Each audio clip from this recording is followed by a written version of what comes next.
all about dehumanizing us. And that's what socialists and statists do everywhere, whether it's the Soviet Union or Venezuela or Cuba or North Korea. Every communist system becomes a total collapse nightmare, except for China, because of the classic, hardworking, intelligent nature of the Chinese people, who are the ultimate free market folks. If you go to the cliches, they're true. They have a bifurcated system with communists on top ruling over a bunch of slaves, basically, and free market allowed in certain areas to basically take over the world. The ultimate merger of crony capitalism with communism. Lord Christopher Monckton is joining us till about 5 after the next hour. Then Nigel Farage, kind of a Anglophile type transmission today, because so much of the resistance against the New World Order is coming out of the British Isles. Lord Monckton is the former top advisor. He doesn't brag about that, but if you look it up, to Margaret Thatcher. He's also been a major newspaper editor, a scientist, a major inventor, and, of course, someone who is the leading person publishing scientific papers, some of the most read in the world, or the most read in the world, on the fact that anthropogenic global warming is a fraud. The problem is, and it's now been in even the Associated Press, 14 attorney generals and governors have been meeting in secret, looking to arrest prominent man-made climate change deniers, and they're actually on the news now pushing this. Now, I wanted to get him on last week, but he was too busy to talk about this meme saying that we don't want Hillary Clinton because she's a woman. I mean, I would elect a libertarian, conservative, nationalist, patriot, free market woman in a heartbeat. I think I'd love to have a woman president. I'd like it. I don't want a kingpin whose emails just came out that she's actually was paying access for others to get to the Chinese president. This has now reached espionage level. That's confirmed. George Soros has come out in the new emails that have been hacked, and he admits they're real emails saying the UN will run the U.S. police, and the UN will run the internet. These are from 3 years ago, and they'll censor critics of his foundations and not allow us to have voices. So they want to arrest us. They want to shut down the web. Hillary puts out fundraisers 2 weeks ago, emails saying Breitbart doesn't have a right to exist, and the alt-right needs to be shut down. And then she comes out and names us by name. Alex Jones, Breitbart, Drudge Report. They're coming after us. They're in the news almost every day saying arrest Monckton. These people, we go down to the Democrat crowds down here nicely to interview them, and they start saying they want to kill me. So Lord Monckton, you've always called them Nazi-like, and people overuse that, but in this case, it's really true. I don't think people realize what's happening. In fact, are they doing this because they're panicking? Are they doing this because they believe this is their time to take over? What is the arrogance? Is it a put on? Is it real? You're a real psychological expert on this. I want to spend some time on powerful women in history, and one of the most, Margaret Thatcher, an incredibly great lady who stood up to Bilderberg, who stopped the euro early on, but after she got out, they pushed it through. I mean, a true nationalist, a true smart, amazing, eloquent woman versus this brand of Samantha Powers and man-hating, nation-hating, wealth-hating, war-loving. I mean, it's bizarre. So I want to talk about that and also some of the latest developments. Scienceandpublicpolicy.org. Thank you so much, sir. Well, it's a pleasure to be with you, and let's start with women at the top in politics. What is interesting is that in the United Kingdom, it was not just a member of the Conservative Party who became Britain's first Prime Minister, but actually a real Conservative, because most of the Conservative Party members in Parliament are not really Conservatives at all. But Margaret Thatcher was a Conservative, and she became Britain's first woman Prime Minister. So the idea that somehow people are opposed to Hillary Clinton just because she's a woman, I think are very far from the truth. I think they're opposed to Hillary Clinton, and rightly, because she's a crook. And in law, it doesn't matter whether you're a male or a female. If you're a crook, you're a crook. And the hacked emails that are gradually coming out show that she is and was and will probably continue in office to be a crook if the people are unwise enough to elect her.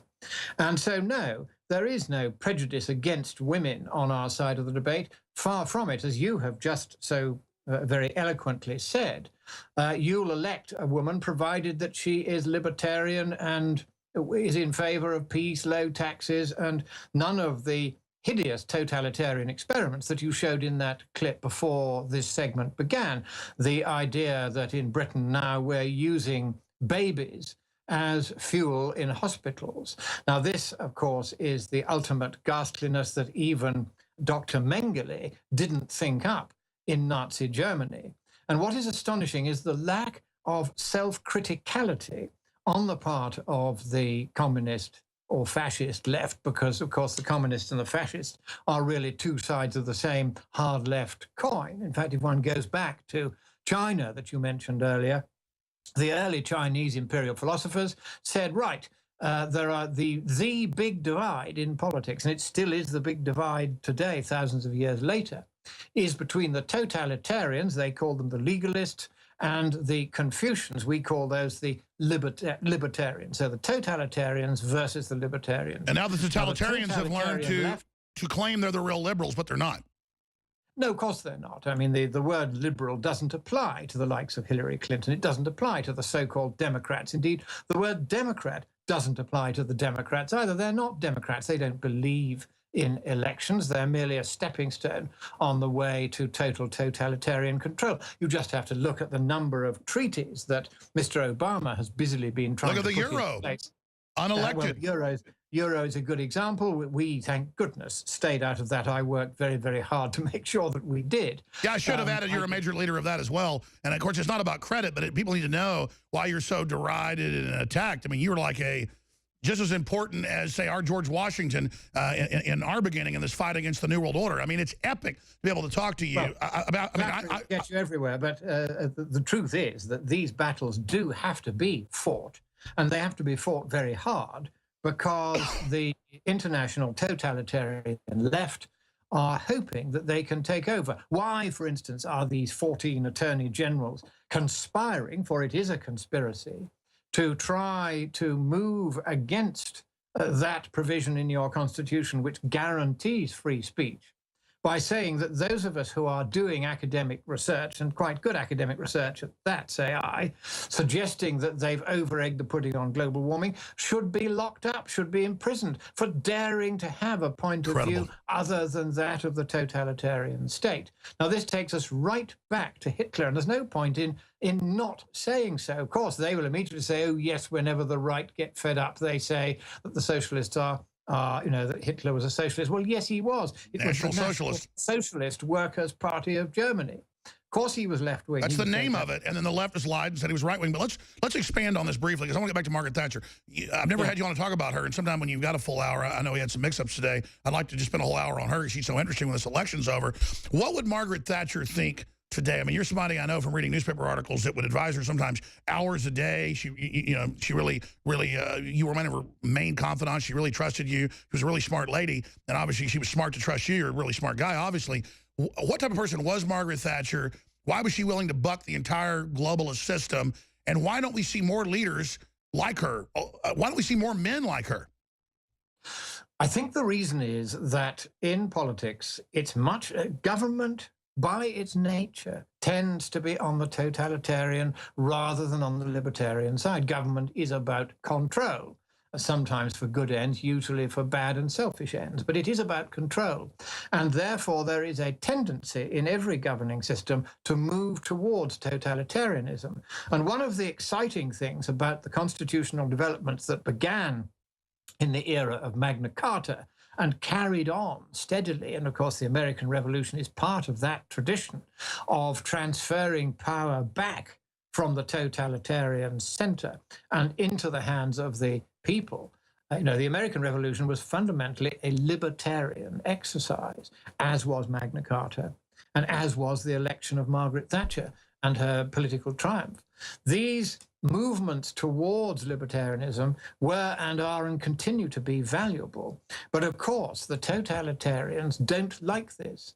They don't like democracy. They don't like the idea that the people can have their say. They're furious that the people, by a substantial majority of more than 1 million votes, voted down the European Union and voted for Brexit. Why did we do this? Because we wanted once again to be free. I was talking to a cab driver on the way to a radio interview shortly before the vote, and he said, I'm going to vote to stay in. And I said, may I suggest why you shouldn't?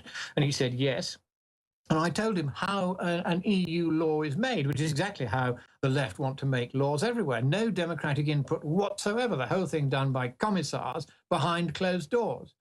And at the end of this brief account by me of how a law is actually made in the European Union, he said, right, I'm voting the other way. I'm voting to get out. And I'm going to tell all my friends they've got to do the same to save our country from this totalitarian takeover.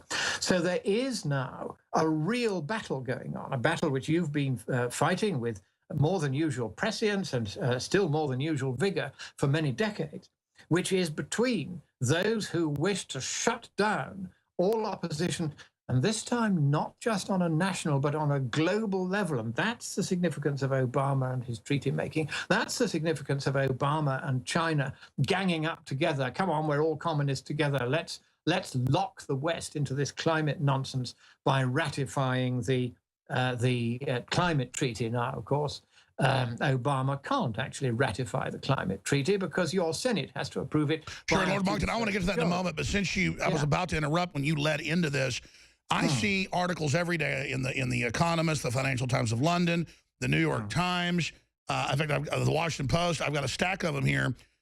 We're not here hyping the fact that this is an epic battle. Literally, scienceandpublicpolicy.org, Mark Moreno and Climate Depot, drudgereport.com, InfoWars, WorldNet Daily, Daily Caller, Breitbart are now the new media. We get more traffic than the mainstream media. They know that. They're scared. We are the legitimate media. We're not perfect, but we really want to tell the truth. We're nationalist. We're not into scams. We don't want to join the authoritarians. I know you could have joined them. I could have joined them.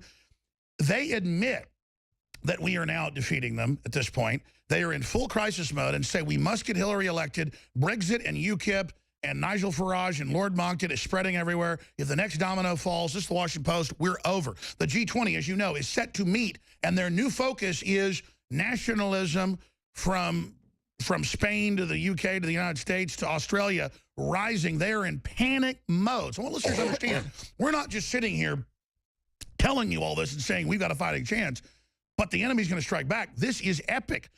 And just as you were finally able to reach that cab driver in a few minutes, wake him up with the outrageousness of the authoritarianism of the EU, what is that blow that will finally take them down? Because I know they're winning at some level because they're still in control and they have the money, but they're losing the intellectual battle. What I'm getting at is, how are they going to strike back? What do we do, Lord Monckton? Because we are now standing in huge history. Our listeners are just as important as we are in history. This information war is so important, what you just illustrated.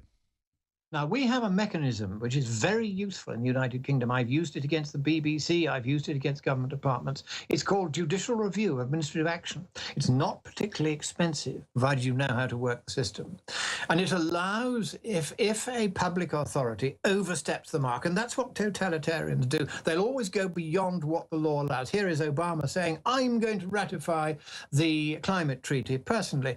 Now, in Britain, if a prime minister said, I'm going to ratify a treaty, and the prime minister didn't have the power to ratify a treaty, I would be able to go straight to the court. It would take precedence over all other business of the administrative court, which is a division of the High Court in London, and say, no, she can't do that, and it would be stopped. Now, you do have a similar system in the United States, but the libertarians are not always as smart as they should be about using the existing mechanisms that are available to you to stop, for instance, outrageous oversteppings of the mark by the EPA or by Obama saying he's going to ratify a treaty he has no Sure, so power what do we do then? How do we strike back? So what you do is you choose your issue carefully. Let us suppose that Obama does eventually try to purport to ratify personally a treaty which your Constitution plainly states can only be ratified by a 2/3 majority of the Senate. Then all it takes is one person to go to the Federal District Court on judicial review and say the president has exceeded his authority and I want this looked at and then stopped. And that will bring the whole nonsense All right, let me down. expand on that. That was done by the Texas Attorney General. He was then set up and indicted, but it's a fake case. He's doing okay. Literally at a dinner party, he just talked about a company he was in years before and said, I think it's a good investment. Oh, my gosh, he's so evil. The Justice Department comes after him. I'm going to skip this break, folks. It's too important.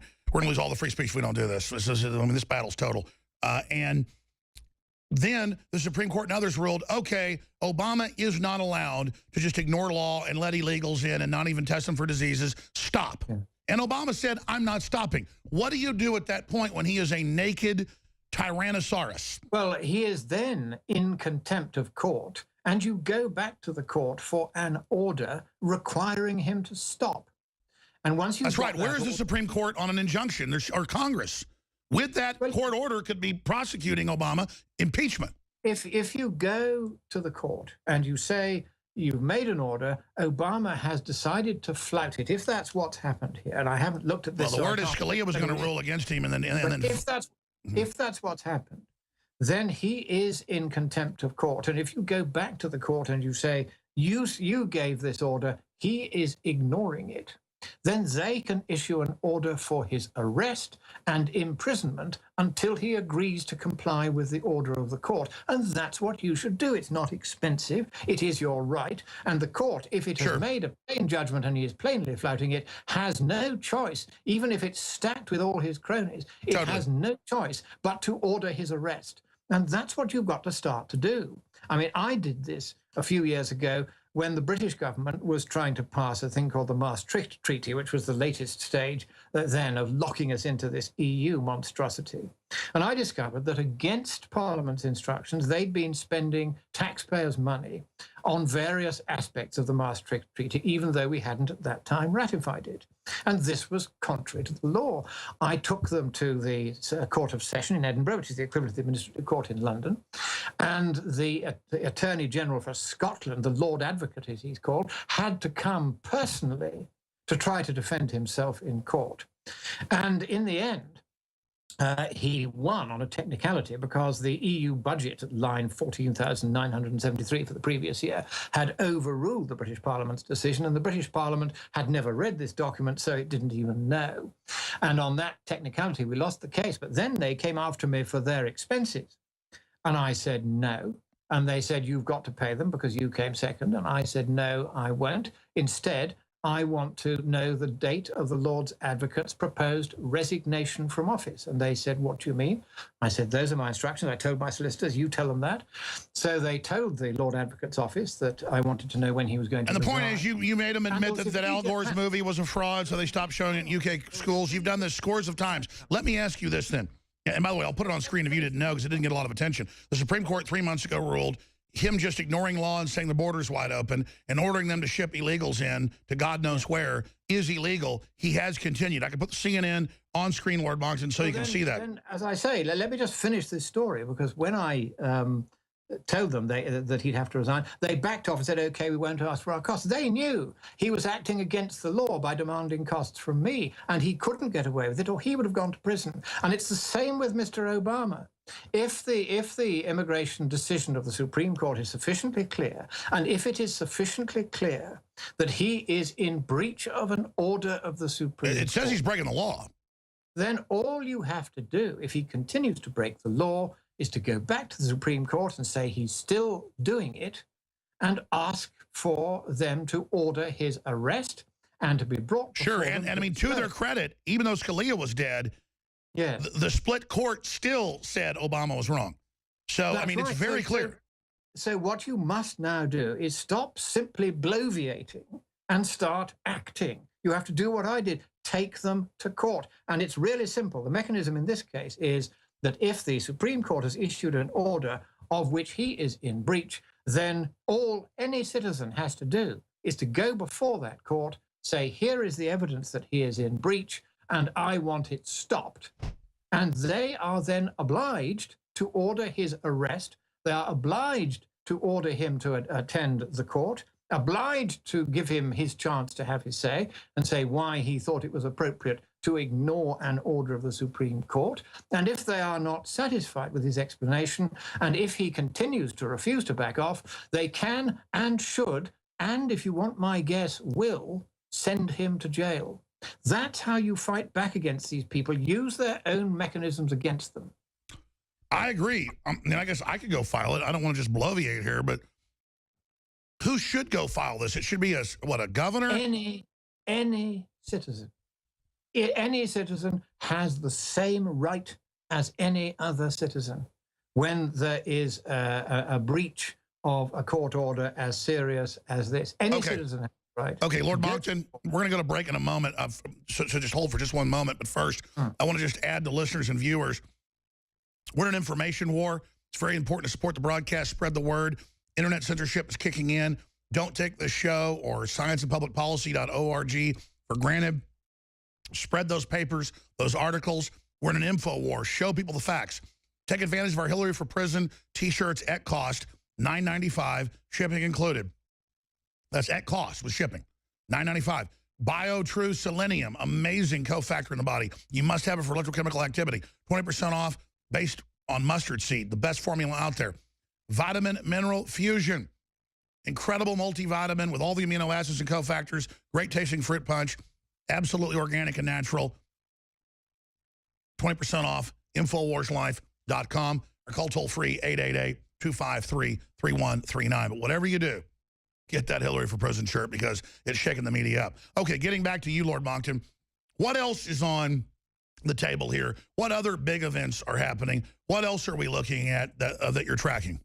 Right, here is a very interesting one. On the 8th and 9th of September in London, at the instigation of Professor Niklas Mörner, the world's greatest expert on sea level, who, like all of us, believes that the global warming thing has been vastly exaggerated, there is the London Climate Change Conference, starting at 9 o'clock in the morning on the 8th and 9th of September in Conway Hall, which is in London. Conway Hall, you can find it on the web very easily.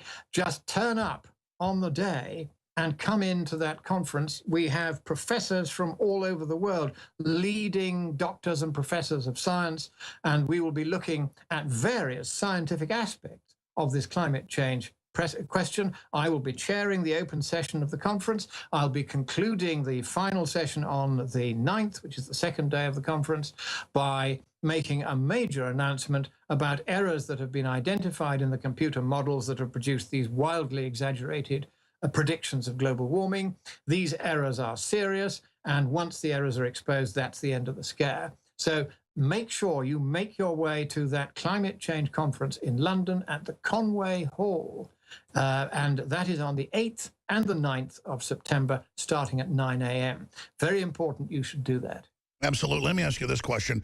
It was hackers that brought out the hide the decline stuff, the fact that it was all a big scam. It's multinationals, it's Americans, it's Brits, it's Russians, you name it. But aren't hackers really the secret weapon in all this? Because what do we have to fear? We're not doing anything wrong. But these criminals like Hillary, they've got to be really freaked out. They are running scared now, and they're running particularly scared on this climate question because the scientific argument just continues to collapse as temperatures fail to rise at anything like the previously predicted rates. And Lord Monckton, I've got to go to break. Do 5 more minutes with us, and Nigel Farage is coming on. We're back in 70 seconds if you can, Lord Monckton. I know it's nighttime over there. I want to come back, have you finish up, and then go to Nigel Farage, the former leader of UKIP. Stay with us. There's an old saying, time will tell, Lord Monckton. The more time goes on, the more he's proven dead on. It's actually scary how the research and the papers they put out, the things they've done have been absolutely on target. We've got 5 minutes left with you. Then Nigel Farage is coming on. Other points you'd like to impart to folks about the state of this attempt by the globalists to take over energy on this planet? This is very interesting, the whole climate change thing. This is a Trojan horse by which the totalitarians everywhere are hoping to get away with setting up a global profiteering operation, very much on the Italian fascist corporatist model, where big corporations, people like Bill Gates, are brought in, people like George Soros, to come out with the same left-wing totalitarian garbage and to use their corporate power to enslave us by, in Scotland's case, we were back up in Scotland just recently, the whole countryside now is carpeted with these damn fool windmills, which are producing electricity unreliably at 5 times the normal price. But what is happening is that people are waking up to the fact that this just isn't happening as they said it would, which is why the Climate Change Conference on the 8th and 9th of September, open to any member of the public, is, and it's not expensive, is worth coming to. Because let's get back to these attorney generals.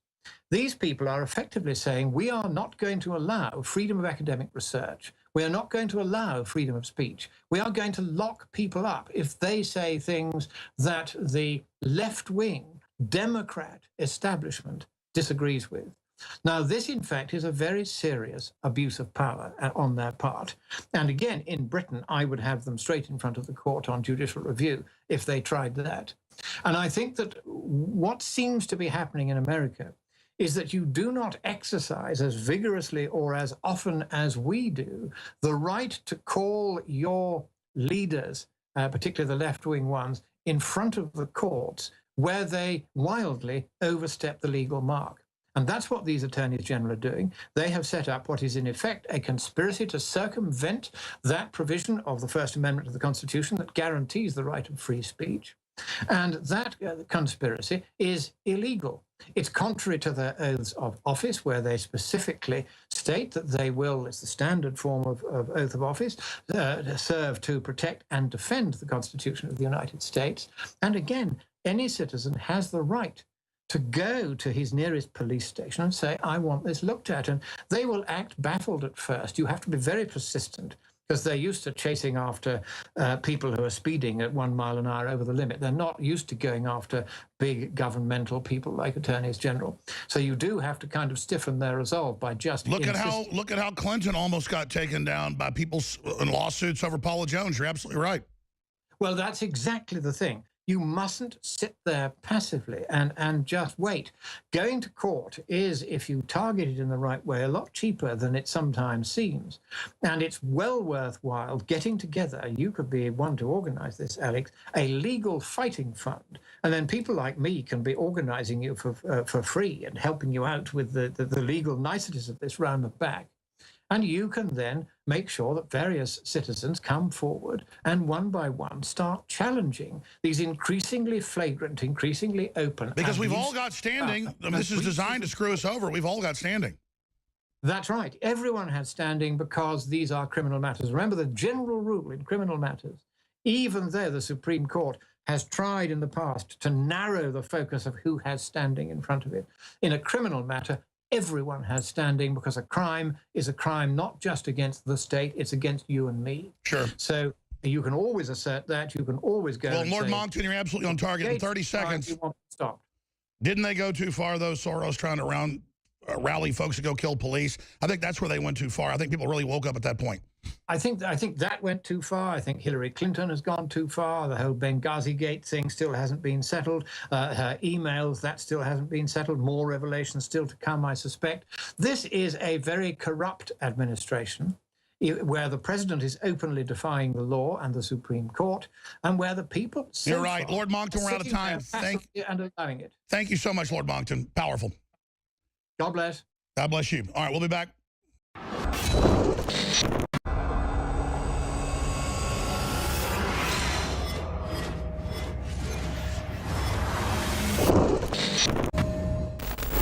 We're selling a product, DNA Force, that is the very best nutraceutical that we can produce. Dr. Group, you took years for you to develop DNA Force for us. It's been something that I've been working on for a long time, Alex, because I think it's very, very important. What the aging process is when the cell replicates, we lose a little bit of our telomeres. Telomeres are the little cups on the end of our chromosomes. And when it runs out, you start dying. We chose the PQQ because it has over 175 different clinical trials. It's one of the most effective substances in the world. It works like an antioxidant. It works to repair nerve growth factor. So this is a formula to deliver the maximum amount. It's in powder form. We have so many 5-star reviews. I take this. This is the product that I take. InfoWarsLife.com, and the profit we make. We fight the globals. We fight the New World Order. Secure your DNA Force today at InfoWarsLife.com or call toll-free 888-253-3139.